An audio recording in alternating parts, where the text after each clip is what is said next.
എല്ലാവർക്കും എൻ്റെ പുതിയ വീഡിയോയിലേക്ക് സ്വാഗതം. ഈ വീഡിയോയിൽ ഞാൻ പറയാൻ ഉദ്ദേശിക്കുന്ന വിഷയം, നാം മറ്റുള്ളവർക്ക് ഏതെങ്കിലും ജീവകാരുണ്യ പ്രവർത്തനങ്ങൾ സാമ്പത്തികമായിട്ടോ അല്ലെങ്കിൽ ചാരിറ്റി പല രീതിയിൽ ചെയ്യാവുന്നതാണ്.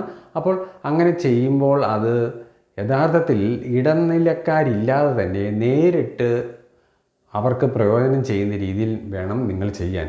അല്ലെങ്കിൽ അത് പലതും നിങ്ങൾ കൊടുക്കുന്നവ അല്ലെങ്കിൽ നിങ്ങൾ ചെയ്യാൻ ഉദ്ദേശിക്കുന്ന കാര്യങ്ങൾ പലതും വഴിമാറിപ്പോവുകയും അത് പലതരം ചൂഷണത്തിന് ഇടയാകുകയും ആ എത്തേണ്ട സ്ഥലത്ത് കൃത്യമായിട്ട് എത്തേണ്ട തുകയോ അല്ലെങ്കിൽ എത്തേണ്ട കാര്യം കൃത്യമായിട്ട് എത്തില്ല.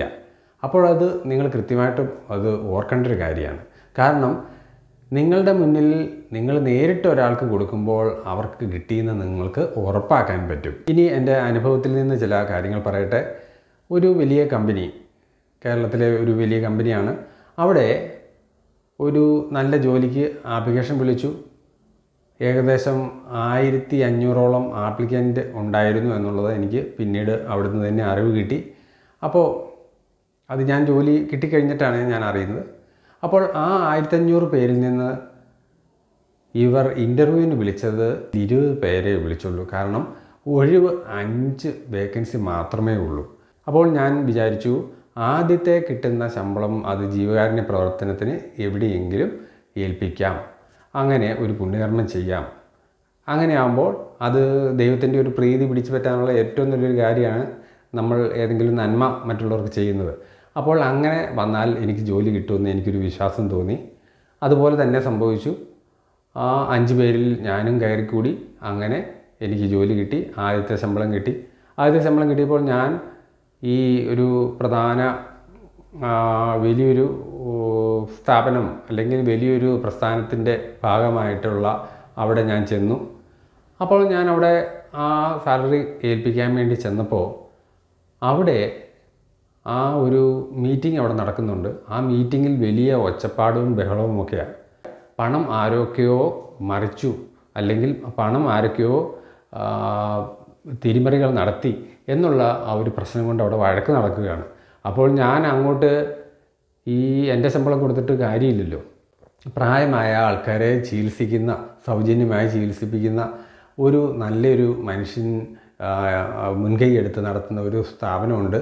പക്ഷേ അതിന് വരുമാനം തീരെ കുറവായതുകൊണ്ട് ഓരോ മാസവും അതിൻ്റെ ചിലവുകൾ നടത്താൻ വേണ്ടി ആ നടത്തിപ്പുകാരൻ ബൈക്കിലൊക്കെ പാഞ്ഞ് നടക്കുകയാണ്. പല ഇടങ്ങളിൽ നിന്നും എങ്ങനെയെങ്കിലും രൂപ സംഘടിപ്പിച്ച് വേണം ഓരോ മാസത്തെ ചിലവ് നടക്കാൻ വേണ്ടി.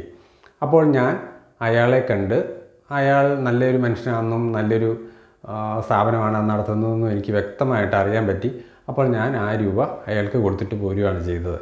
അപ്പോൾ ഞാൻ ഈ പറഞ്ഞത് പിന്നെയും 1-2 സംഭവം കൂടെ അങ്ങനെ ഉണ്ടായിട്ടുണ്ട്.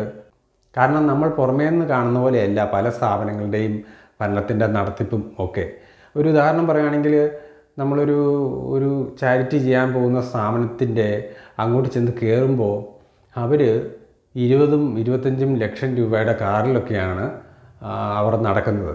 ശരിക്കും ഒരു ചാരിറ്റിയുമായിട്ട്, ജീവകാരുണ്യ പ്രവർത്തനവുമായിട്ട് നടക്കുന്നവർക്ക് ശരിക്കും പറഞ്ഞാൽ അത്രയും പോലും ലക്ഷറി ആയിട്ട് നടക്കേണ്ട കാര്യമില്ല. പണം വഴി തിരിച്ചു വിട്ടു എന്നാണ് നമ്മൾ അർത്ഥമാക്കേണ്ടത്. അപ്പോൾ ഞാൻ ഉദ്ദേശിച്ചത് ഇത്രയേ ഉള്ളൂ. നിങ്ങൾക്ക് എന്തെങ്കിലും ആർക്കെങ്കിലും കൊടുക്കണമെന്നുണ്ടെങ്കിൽ നിങ്ങൾ നേരിട്ട് തന്നെ ആ സ്ഥാപനത്തിൽ നേരിട്ട് കൊടുക്കുക. ഇനി ഇതൊന്നും അല്ലെങ്കിൽ നിങ്ങൾ മറ്റൊരു മാർഗമുള്ളത്, നിങ്ങളുടെ അയൽപക്കത്തൊക്കെ തന്നെ അല്ലെങ്കിൽ നിങ്ങളുടെ നാട്ടിൽ തന്നെ വളരെയധികം ചികിത്സാ ചെലവിനും അല്ലെങ്കിൽ പട്ടിണി കിടക്കുന്നവരും അല്ലെങ്കിൽ അനാഥരായിട്ടുള്ളവരും ആരും നോക്കാനില്ലാത്തവരും അങ്ങനെ പല കാര്യങ്ങളുണ്ട്. നിങ്ങൾ എന്തെങ്കിലും ഒരു കാര്യം ചെയ്യുന്നുണ്ടെങ്കിൽ, നല്ല കാര്യം ചെയ്യുന്നുണ്ടെങ്കിൽ അതിന് ഇടനിലക്കാരുടെയോ ANCയുടെയോ വേറുള്ള കാര്യങ്ങളോ ആവശ്യമില്ല. അപ്പോൾ അങ്ങനെ ചെയ്യാൻ ശ്രമിക്കുക. ഓക്കെ.